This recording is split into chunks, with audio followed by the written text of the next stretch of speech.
Well, good morning. I want to welcome you to the special meeting, Friday, January 26, 2024. Should be a busy morning. I'll call the meeting to order officially. Madam Clerk, if you want to call the roll. Yep, roll call. Commissioner Meitzner. Present. Commissioner Dennis. Present. Commissioner Howe. Present. Commissioner Lopez. Chairman Meitzner. Chairman Beatty. Present, yeah. Hey, guys. It is, yeah. Looking at the order of business today, we do have executive session. Commissioner Lopez? I move that the Board of County Commissioners recess into executive session for 15 minutes until 10:15 for the preliminary discussion of the acquisition of real property for the purpose of discussing the potential purchase of land and buildings for the establishment of the State Psychiatric Hospital in Sedgwick County, and that the Board of County Commissioners returns to this room from executive session at 10:15. Okay, I'll second that. Madam Clerk, call the roll. Commissioner Meitzner. Aye. Commissioner Dennis. Commissioner Howe. Aye. Commissioner Lopez. Chairman Beatty. Aye. Okay, 15 minutes. We'll meet back in this room.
Okay, we just returned from executive session.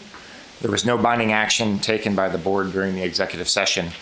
I do want to continue conversation, and I'd like to make a motion that the board takes up an off-agenda item related to the discussion of a potential location for a state psychiatric hospital within Sedgwick County. A motion and a second. Clerk, will you call the roll? Commissioner Meitzner. Aye. Commissioner Dennis. Aye. Commissioner Howell. Aye. Commissioner Lopez. Aye. Chairman Beatty. Aye. As been indicated publicly over the last month or so, Sedgwick County and KDADS have shortlisted 4 different properties for a location of a new state psychiatric hospital, one that will be located here in Sedgwick County. At this point, I think it'd be appropriate for staff to update the board on these matters and see if you'd like to make any recommendations, open up for discussion, and see what path we can move forward in directing our staff on next steps. So, Tanya, would that be something you'd be willing to do? Thank you. Good morning, Chairman and Commissioners. As you're aware, a request for proposal for submitting either an existing building or land which met the established criteria for a mental health hospital was issued on October 25th of 2023. The deadline for submission was November 30th of 2023, and we received a total of 14 potential sites. An evaluation team, and I'd like to name off the members of that evaluation team, from the state of Kansas, Scott Bruner, who is the KDAD's Deputy Secretary of Hospitals and Facilities, Melinda Gall, who is the KDAD's Special Project Manager, Irina Yerominka, who is the KDAD State Hospital Commission Director of Operations and Program Management, John Golightly, who is a Physical Plant Supervisor for Larned State Hospital, Brian Falk, and Peter Greer with Falk Architects. That all made up the state of Kansas team members. And then for Sedgwick County, we had Tim Kaufman, Deputy County Manager for Public Services, Andrew Diltz, Director of Facilities, Joe Thomas, Purchasing Director, and myself. And then we had Shelley Vineyard and Rob Hogan with DRS, who is our ARPA consultants. These were members of the evaluation review panel who were convened to vet the existing buildings and potential site locations, and also discussed with the South Central Regional Psychiatric Hospital Advisory Panel on December 11th. Of the 14 locations, as you're aware, 4 sites were shortlisted. Those 4 sites were 2622 West Central Avenue and 723 North McLean Boulevard, making up about 180,000 square feet.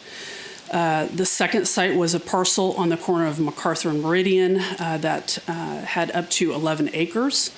A parcel at 53rd and Greenwich, which had 12.93 acres, and a parcel at 85th and I-135, which had 7 to 11 acres. A town hall meeting was held on December 12th to provide public input on the proposed shortlisted sites, and an additional survey was provided shortly thereafter to allow the public to indicate the best site for the psychiatric hospital. The shortlisted sites were assessed through the Phase 2 evaluation criteria after the town hall and surveys, site reviews, and internal discussions. The MacArthur and Meridian shortlisted property was the overall recommendation of the evaluation review panel.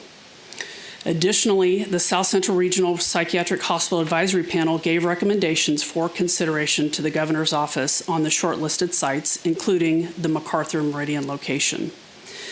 So based on these recommendations, Sedgwick County staff, in conjunction with the Governor's Office and KDADS, would like to move forward in negotiations and discussions with the Lane Community Foundation on their RFP submission of donated property of up to 11 acres at the MacArthur Meridian site. I'm happy to answer any questions. Very good. Appreciate the update. Scott, appreciate all the work through KDADS and the review panel and the advisory board and all the work that's gone into this. Also, special thanks for the work that's been done with our state legislature and the governor's office. This has been a large project, and the culmination of this project seems as if we're heading in the right direction, and I'm very encouraged by that. Any questions or comments from the board? Commissioner Meitzner. Thank you, Mr. Chairman. Scott, my sincere thank you and appreciation to you and the KDADS team and the governor's office.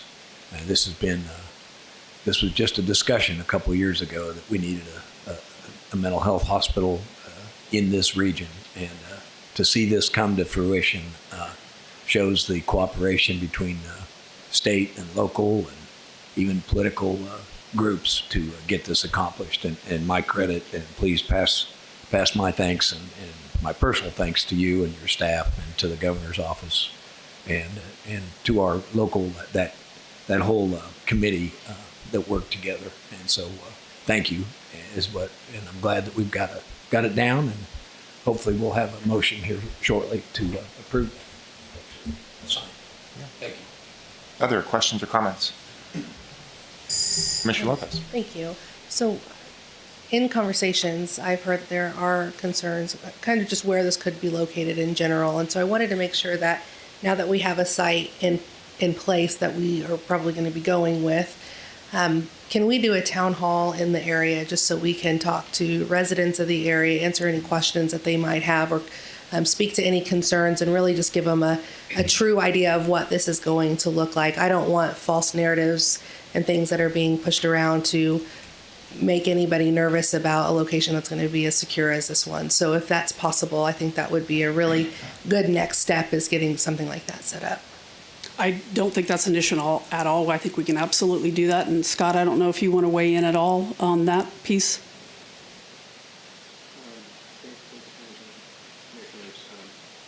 Thanks for that question. Happy to do that. We've certainly got preliminary designs that we can show. We can talk about how we operate, and of course the safety elements that we want to incorporate into the structure. So no problem getting that done as soon as we get further along with negotiations on a site, and maybe some more indications of the design. Okay, thank you. Happy to do that. Thank you for that suggestion. And my other question, can you, or maybe Scott, just high level go over some of the survey results and what we heard from the public, and then how that kind of went into this discussion? At a very high level, Commissioner, so at the town hall, we fielded a survey for folks that were in attendance. There were about 75 people altogether, and the survey, what we asked was what they thought was the best fit of the 4 sites, and then the MacArthur Meridian site and the West Central sites were the 2 that had the highest number of folks that would select that as the option. Because of the timing, just the kind of short amount of time between when we got to the short list and the town hall, we left that survey, or reissued that survey for the public to respond to it for 3 or 4 more days after the town hall. The results were similar. The West Central site came in a little bit higher in terms of the total number of responses. I think it was around 250. And there were maybe 75 to 80 that were for the West Central as the best fit, and MacArthur Meridian was the second best from there. But the kinds of comments that came in as well, other than just that single selection, did talk about the proximity to residential housing, proximity to transportation, and things that both the West Central and MacArthur Meridian site had going for it. So we took that suggestions, the panel discussion that we had, and shared that with the governor's office to kind of talk through the options. And again, the recommendation that I got back from the governor's office was to move forward with one site that's part of this recommendation today. Thank you. We'd be happy to give that report to our consultants that did the survey, put that report and make that part of your record. I could certainly send that to you, so you have that as part of the commission's record as well. Very good. Thank you. Thank you, Scott. Thank you. Commissioner Howe? Well, thank you, Chairman. Just a couple of comments. I want to say thanks to our staff. And I know that, again, you listed a lot of folks there that got involved in helping this information get to this point. I just want to say thank you to all of them. I think Commissioner Meitzer is right. The process has been great to watch. I do want to just comment that, as far as I can tell, no commissioner has impacted this process in any way. So it's been very organic and staff driven, especially the state of Kansas, I think has has held their cards in their hand. They play those cards as they see fit, and our job, I think, is to receive their ideas and their recommendations very seriously. So I appreciate the fact that the state has been involved to the greatest degree, and I think our job is to respond to their recommendation. But this may not be a fair question, Tanya, but is there any way you can speculate on timeline? When do we think we'll see? Now that we have a potential location, I think we'll discuss that in a motion probably here in a few minutes. But if that goes forward, what's the timeline look like for this to be maybe opened up at some point in the future? Is this a 1 year, 2 year, 3 year project? What is this? For the mental health hospital Yes. to be opened up. So our timeline is for this to be completed by the end of 2026. Okay. That's what our goal is. Very good. I understand this is initially set up to be a 50-bed facility, but room for, I think, 100 beds. That's correct. And of course, with 11 acres, I think that if they need to expand beyond that discussion, I'm sure, can happen in the future. So I do know that the state has a great need for mental health resources.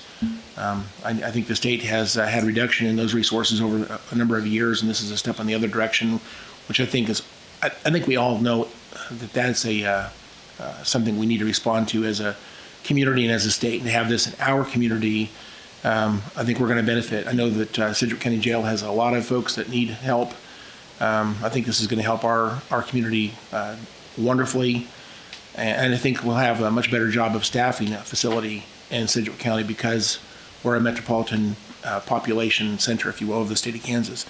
So I just want to say thank you to everybody. I just wanted to stress that this has been process-driven. As far as I can tell, no commissioner had anything to do with getting us to this point. We simply have been supportive of the process to bring this information to this point. And I think our job right now is to support the state of Kansas. Thank you, Chairman. Good. Commissioner Dennis. Thank you very much. Well, I'm excited that this day is here. 7 years ago, when I became a commissioner, one of the first things I heard about was we had two major issues that were definitely related. First, there was some significant mental health issues in this region that we needed to address. And second of all, when we started talking with the sheriff, he had some significant mental health issues within his jail. We actually have mental health pods within that jail. We have 6-9 year delay before that we can get someone into from the jail into some type of evaluation at a state hospital before that we can put them through the court system. And whenever we do that, the sheriff first told us it takes him 2 deputies to take anyone out to Larned, and then they come back by themselves. So we've lost 2 deputies for an entire day. This was happening during the period of time when we were very, very short-staffed on deputies. And we still are. We still need more deputies. But then when they came out of the evaluation and it looked like we could put them back through the court system, then we had to send 2 deputies back out again and pick them up and bring them back. So that's where the idea of a regional mental health hospital, and what I want to make sure that the public knows is we've always advocated that this is one solution here, but there may need to be more regional mental health hospitals across the state. This may not be the only one. It does not serve just Sedgwick County, although we are the organization that all the time we volunteered to work through this with the state, and we thank Scott and all of his staff for working with us on this. But we are going to serve not only the people in Sedgwick County, but people throughout the entire region. So the sheriff's deputies from Reno and Harvey and Butler and Sumner and all these other counties around here are also going to benefit from this. It's not just Sedgwick County is going to benefit from this hospital. So really, I am so excited. I don't know how many times we've gone to Topeka, we've held special meetings with legislators. We've discussed this over and over again. We've formed a mental health substance abuse coalition to advocate for this and to help us work through the process. So a lot of people came together to this today where we can finally say, yes, we are going to have a regional mental health hospital in Sedgwick County. So thank you for everyone, our staff, the staff from Topeka, all of our legislators and the governor. Thank you very much for helping us. We appreciate it. Very good. Commissioner Lopez. Thank you. I just want to, Commissioner Howell touched on something really important that we've been discussing in the advisory panel about how big this hospital is going to be, whether it's 50 or 100 beds. We're looking at the design currently where it's 50 beds, but it has a support staff for 100, and then we're trying to figure out, can we go to 100 now? The advisory board recommends that we try to get to 100 beds in this first round, just because it's going to be a lot harder to come back in a few years and say, actually, we need these 100 beds. So because this land is donated, it also is going to help us, it saves us money that we can put into potentially expanding this right off the bat. So it's a really, it's an exciting time for everything that Commissioner Dennis just mentioned. We've been needing this for so long, and this is really getting us to that next step to be able to start planning this. And I'm really grateful for everything that everyone who's been working on this has done. It's going to change the lives of so many in Sedgwick County and in this region. And so I'm really appreciative of it. Thank you all. Very good. Okay, 14 sites submitted in the RFP. There were 4 that were shortlisted. We're down to 1 recommendation. So we need to give staff some direction on what their next steps are and what they need to do. So I'm going to make a motion to direct Sedgwick County staff to move forward in negotiations and discussions for the acquisition of property at MacArthur and Meridian. Second. Okay, we have a motion and a second. County Clerk, can you call the roll? Commissioner Dennis? Aye. Commissioner Howell? Aye. Commissioner Lopez? Aye. Chairman Beatty? Aye. And thank you again to our staff, Scott, KDAD's, Governor's Office, Legislature.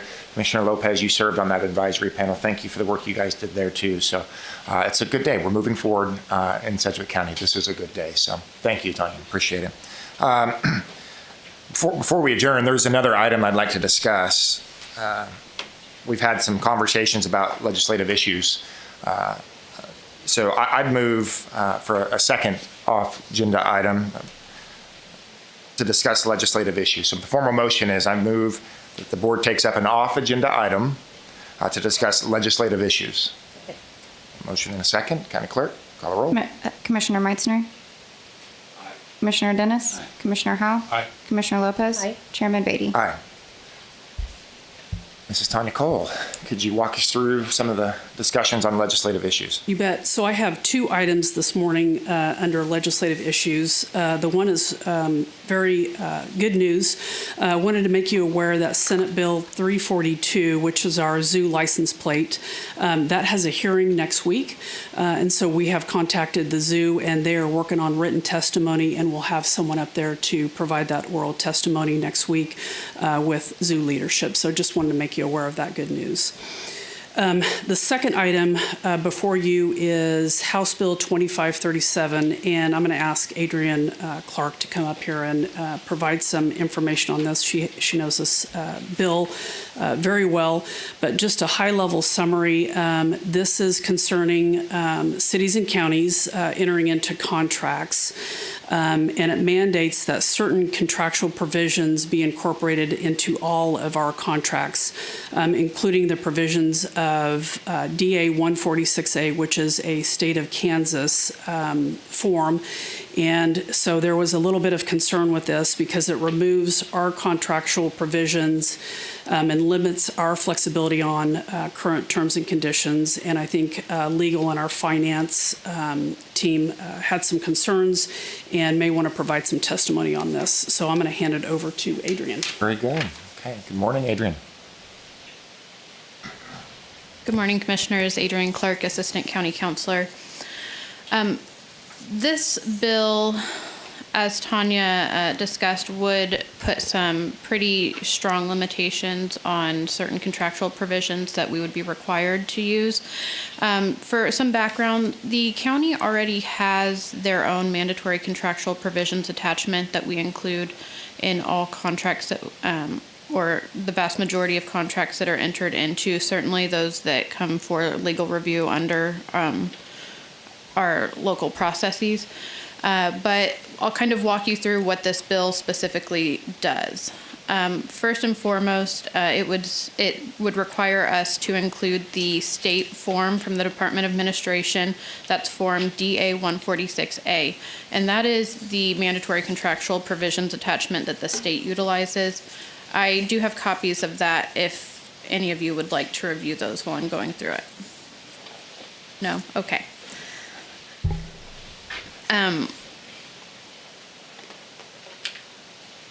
even if we did not include those terms, the bill states that it would be the assumption that those provisions are included and are deemed to have been incorporated into the document, even if not specifically incorporated. The next portion is that while a governing body could vote to amend the terms in that, we could not remove sections 2 or 3 of their form. Section 2 is Kansas law on venue and jurisdiction within the state of Kansas should litigation arise out of the contract. And Section 3 is termination due to lack of funding appropriation. Now, our own mandatory contractual provisions attachment already includes a preference for Kansas law and Kansas jurisdiction, as well as the termination due to lack of funding appropriation language. What's kind of unclear about this section as it currently stands is it's not clear if that would require a one-time vote to omit any portions, or if it would have to be done for each and every contract, depending on which portions are being asked to be omitted. I would also say that our own contractual provisions attachment is actually more comprehensive than that put forth by the state. Theirs is 13 items, whereas ours is currently 19 items. So I'm not sure that there would be any authority for us to add additional provisions that we prefer to have in our mandatory provisions. It would prohibit us from even agreeing to have jurisdiction in a different state or have any litigation be assessed under another state's law, which in an ideal world, we never sign a contract that doesn't have Kansas law and Kansas jurisdiction. But there are times when there are limited vendors or even only one vendor who can provide a specific good or service to the county to allow us to carry on our county functions. And sometimes we need some flexibility in whether or not that is the case, whether we agree to Kansas law or a different state's law, or whether Kansas jurisdiction or a different state's jurisdiction. And if we are required to include the state's form and those terms, and we have no flexibility, that it could greatly impact our ability to enter into these agreements and get these services that we need in order to function as a county. And that's where the biggest concern comes from for the legal department, is that loss of flexibility in lieu of this mandated form by the state. I'd also like to point out that the bill does not leave any room for the county or any other municipalities to have any say in future amendments to the state form. So we could find ourselves in a situation where they add provisions, remove provisions, and we are not given any chance to provide feedback on those changes, but are required to include them. So at this point, given the current wording of the bill, we are in opposition to it. Now, whether there would be potential amendments to the bill that may allow counties to charter out based on size, that could impact our position on it, because we do recognize that municipalities of different sizes face different potential roadblocks when it comes to contracts. So there may be things in here that are beneficial to those smaller counties, but as a larger county, our needs are unique, and we would at least like to see some room for us to use our own provisions rather than those mandated by the state.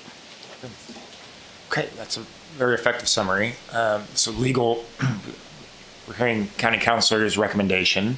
Finance is in agreement with, okay. Is the recommendation that the board testifies? Is the recommendation that the board also gives a stated position on opposition to this potentially, or is that the recommendation? Or Justin Wagner, County Councilor, I'll address that, Chairman. I think from our vantage point, it's the will of the board, first off. And I think Adrian accurately summarized that our office doesn't think that this bill would not be ideal for Sedgwick County operations. I think the board could do anything ranging from opposition, suggest alternatives with a neutral position, perhaps, or not even speak to it at all. There may be, I don't know if any other ideas Adrian or anyone else wants to opine, but I think those are some of the more prevalent options I can see at this point. do we know if there's a hearing scheduled on this bill yet? There's a hearing scheduled for next Wednesday, so any testimony would be due by Tuesday. No, sorry, the hearing is Wednesday, so the testimony would be due Tuesday morning. Okay. All right, questions or comments from the board? Commissioner Dennis. Well, thank you. We all received this email last night. Really, it came through without any discussion, so I was really confused because I read through it last night once and twice this morning and still didn't understand what our opposition was. So Adrian was gracious enough to come down and talk to Commissioner Howell and I to kind of go through some of the things that you just heard today. But I do have some concerns with us going in opposition. I would much rather us go neutral and recommend some changes to it because I think there are some things that need to be changed to protect us. Because Adrian mentioned a couple of them where the state could amend that DA 14.6A and we would have no say. So that could impact us. The one thing that I truly like about it that I'm not sure that our finance department or our legal department likes about it, but it specifies that any court case that we have has to be held in the state of Kansas, the state laws. That means if we contract with, say, some foreign government, let's take Iraq, all right? We contract with them. It says that we would have to go to Iraq to litigate this. Now, I'm being very extreme, but I want you to understand that it could be any country. And I don't, certainly, when Adrian briefed it this morning, says sometimes when someone outside the state of Kansas bids, they bid lower because they won't have to worry about coming to Kansas to litigate if there's an issue. And I understand that. However, it could also drive up the cost to us because if we have problems with this company over in Iraq, we're not going to go over there and litigate there. It's going to cost us an arm and a leg. Again, I'm being extreme, okay? But I just want, my concern is I don't have a problem with us saying that we're going to have to litigate here in the state of Kansas because that protects Kansas. And I'm not worried about protecting some company in another state. If they don't want to bid, don't bid.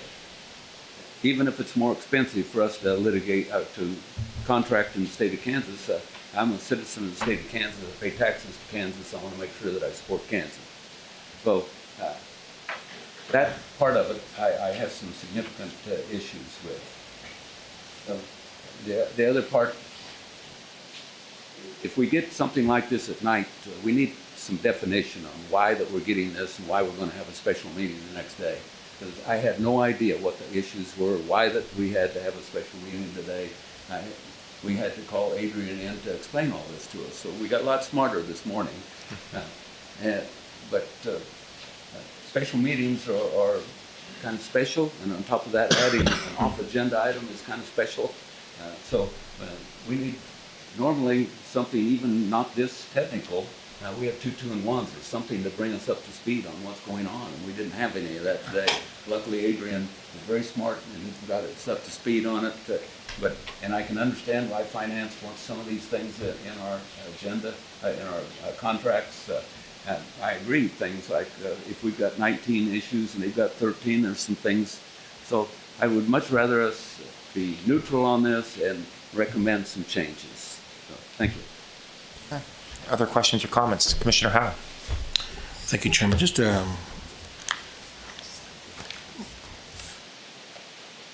strategy here. I've been watching legislation for quite a long time, and I have an opinion that if there's any way to be a proponent of testimony or be a proponent of a bill, that's usually pretty well received by legislators that introduce the bill. I mean, I'll say this, the fact that this bill is out there tells me there's a problem they're trying to solve. Okay. This was introduced by legislators for a problem we probably don't understand. And again, I would say overall, I think Adrian kind of alluded to this, for smaller jurisdictions, I think this this bill actually is very useful. It's actually pretty good. And I think we ought to recognize that. Many of the counties and many of the cities of the state of Kansas probably would benefit from this law because it creates a structure for them that they otherwise would have to pay attorneys to develop, if you will. It may not be exactly right. I think Sedgwick County, again, I think we do it better. But and correct me if I'm wrong, there may be some provisions in this 146A form that actually may be something we have not included. So a combination of what we do currently plus anything that's in 146A that we don't do, if you were to combine those to our, to how we would do this in the future, I think that would be maybe a good place to try to end up. So I would suggest if they said you can use the form 146A as provided by the Department of Administration, but some flexibility would say if we want to work with them and tailor the form to our needs, as long as it includes their provisions and any other provisions we would like to add, and it's approved by the DOA, I think that ought to be something we ought to consider. And then in terms of exemptions, flexibility, I think at the end of the day, I think the default should be the state of Kansas, but if you intentionally want to provide some other court of jurisdiction, if you intentionally do that, say we were working with a company that happens to be in Colorado, and we're aware of that, I think you ought to have some flexibility that says, say there's a standard here, but we do allow, notwithstanding language or some type of flexibility that says we intentionally allow another court of jurisdiction. I think as long as it's a state or federal court, nothing foreign, we ought to at least allow some flexibility to be added to that contract as long as it's intentional and thoughtful. And then I do think that we ought to be allowed to add provisions. If, again, you said this is what was the word you used? I think you said this was had less provisions in it than ours does. Less comprehensive. Less comprehensive. So I don't think the state is telling us to be less comprehensive. That's really not their intent here. So again, if we want to be more comprehensive, anything you want to add that adds protection to our taxpayers and to our organization ought to be something that they would be willing to let us add to this. And also, I think as we spoke this morning, this form is generalized for cities and counties across the state of Kansas. I think we should have the right to tailor the form for Sedgwick County as a county organization. So what I would suggest is, in terms of strategy, is rather than being an opponent, I think we ought to be at least neutral with some friendly amendment recommendations. It's actually even better. Difference between neutral and proponent is very thin. You could actually say either one. But I'll tell you what you're going to do. If you say I'm a proponent of this law because it's good for many cities and counties, it's a step in the right direction. If you come across as being a proponent and say, however, we do have a couple of concerns, and we'd like to suggest a friendly amendment. In fact, here's the language we would like to recommend and how you would handle this. They're going to receive that. And I've seen this work over and over again. And legislators are going to hear us. As a proponent, they like that because they're already going to pass the bill, probably. It's solving some problems somewhere in the state of Kansas. But if you come across as a proponent, number one, they appreciate that. And they will hear us on those friendly amendments, and they will be very likely to incorporate those friendly amendments to the bill. It's called strategy. It's how you win. If you come across as, and I can name the lobbyists, but if you come across as an opponent to stuff and simply say, we don't like it, we don't suggest you don't pass it, you'll lose. If you really want to be successful, come across as a proponent with suggested friendly amendments. I just articulated, I think, the problems of this bill. There are not that many problems. The solutions to this is very small. So I think we should develop friendly amendments and come across as a proponent. Thank you. Do we know what legislator is introducing the bill? The bill indicates that it was requested by Representative Blex on behalf of Representative Bryce in the City of Independence. Okay. Formally, I think that anytime we can advocate for flexibility for Sedgwick County and empowerment of the locality, I think is really, really important. What would you suggest formally from this board? There's been a couple suggestions that we remain neutral, but suggest some amendments of sort or some direction. I'm not hearing a clear consensus amongst the 5 commissioners, or majority of the 5 commissioners, I would say, on this. And this, Commissioner Dennis is correct. This is a complex question. Part of the reason this was brought up this morning is there are no meetings scheduled between now and when we would have to submit testimony on this. I think one thing that could be done is that staff could work and then contact commissioners directly about how we could look at this. But again, we won't be able to submit anything unless you all subsequently today or in a future public meeting before Tuesday morning would agree to a different language. We wouldn't be able to come up with that. There may be other bites at the apple later in the process. And since this is a complex item, I think it could make more sense for there to be analysis. I would note that my understanding is the Kansas League of Municipalities and the Kansas Association of Counties are both providing input. I'm not sure exactly, and Adrian may comment on exactly the route they're going to go, but I know at least in part, I think there've been some chatter about setting it to where it could be chartered out of by individual municipalities to allow that local control to still be in place to a degree. Okay. Charter resolutions do take 4 votes out of 5 here in Sedgwick County. Adrian, is there anything I'm missing on that in terms of their positions or thoughts? No, I don't believe so. Yeah, there was discussion of an amendment to allow counties to charter out. So there would be the possibility, if the board would prefer to stay silent on this at this time, since it's currently on the House side of things, we may have an opportunity or should have an opportunity later to give input. And we could give input if that amendment is incorporated into the bill at that point. Okay. Okay, very good. My sense here is that we're not going to get direction to submit testimony before the hearing. If I could suggest maybe 221s, maybe put some recommendations together. We continue to give thought on what this looks like, and then next week we just schedule some time together in 221s to visit about what this looks like, and then we can continue to advocate through the walk-ins, our lobbyists. We can advocate through KC. There's just different mechanisms we can do it. That's correct. Is that good? And if at any point any individual commissioners want to take a position, obviously that's always an option for any individual commissioners. But I think that's okay. Good. Summation. Well, I appreciate this update, and Adrian, fantastic job in summarizing it. Tom, anybody else have any thoughts on this? Just to comment on Commissioner Dennis's concerns. We go through this every year when the legislature goes into session. Things come up in the middle of the week that we don't necessarily have a commission meeting scheduled for, we need to talk about publicly. So we'll have this problem again, I can assure you, in the next 2 or 3 months.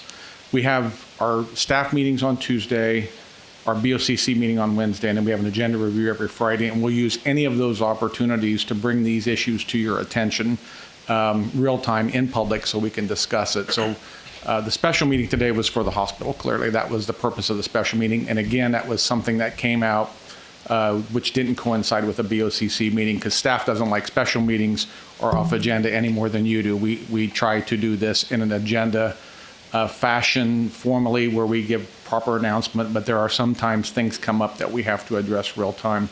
So as we go forward on this, we will clearly try to keep the commission updated legislatively of what's going on and utilize our 3 standing meetings a week, staff, BOCC, or agenda review, to publicly talk about it, so that if the commission decides to weigh in on a topic or change our platform slightly, that the community is aware of what we're doing. So I just wanted to make that comment. Commissioner Dennis, yeah.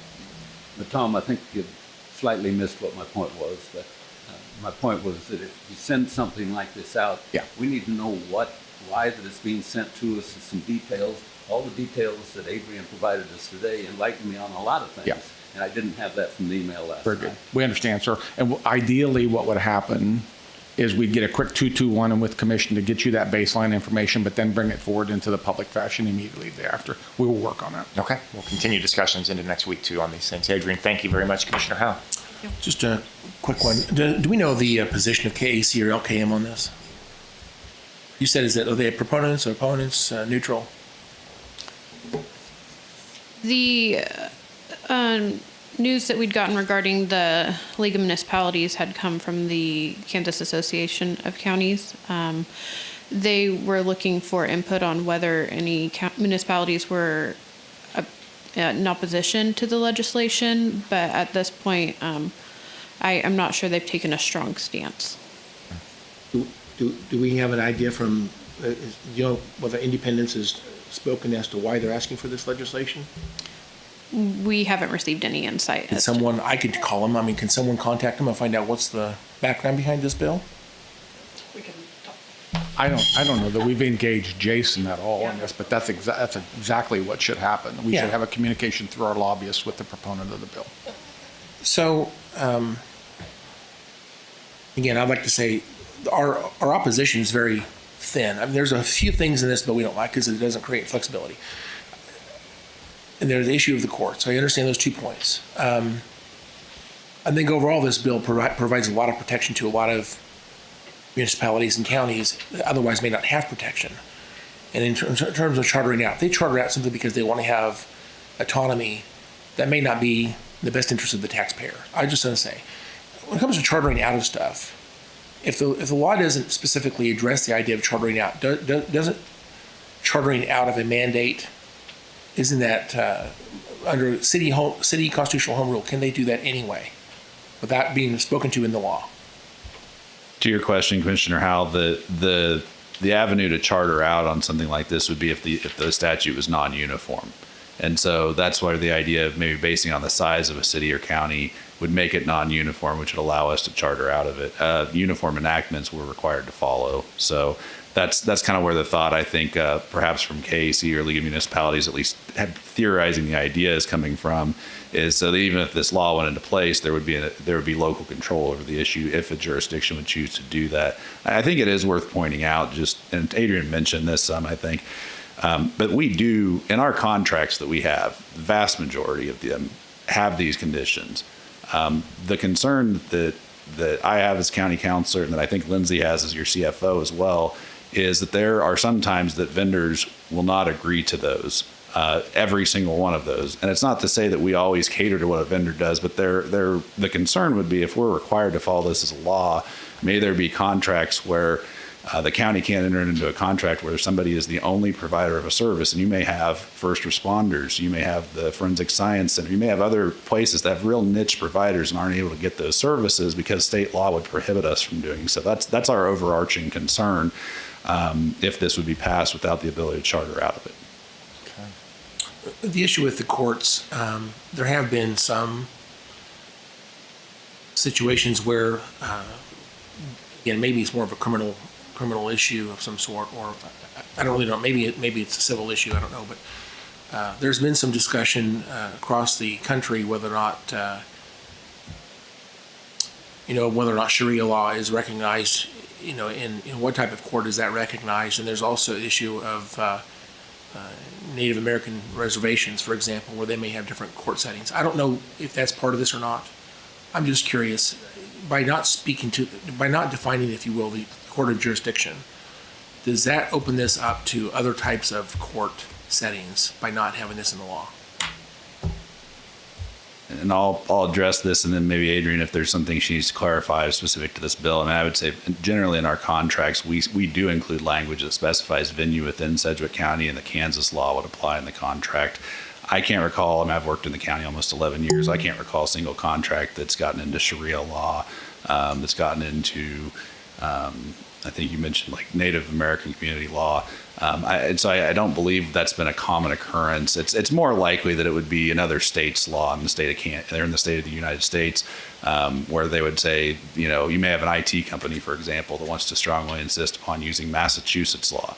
They may be the only vendor that we have, and it's not common that we vary from our conditions. In fact, our conditions are part of our RFP process that our finance department and purchasing leads. And so it is an expectation when somebody goes through that process, which covers a lot of the contracts the county enters into, that they would have to abide by those terms and conditions. And so I don't think it's very common that we don't see it come up. And I also think we usually don't just leave contracts silent on what law would apply or what state's law. And Adrian, is there anything in the bill that I didn't address in that? Or? No, and that's what I was going to add, is we're not generally entering into contracts where we're silent on that issue. Instead, it will be the laws of insert state here or jurisdiction of that state.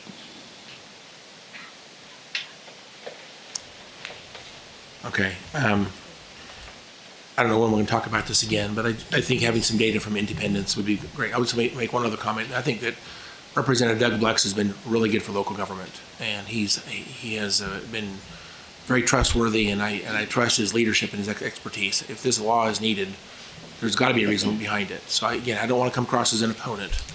If we're going to speak to this at all, I think we need to be at least neutral, if not proponents, with very crisp languages. What exactly is our concern, and let them address those with minor friendly amendments. I think that's the way to get this done. I don't know if I like the idea of chartering out necessarily, because I think overall this is actually good language. Maybe we don't need it, but I think overall for the state of Kansas, it's probably a pretty good step in the right direction. Thank you, Chairman. Good. Well, appreciate, and look forward to further conversations here in this next week on these deals. So any other business need to come before us today? Okay, thank you. Let's keep working, moving forward. Appreciate everybody. Have a great weekend. We stand adjourned.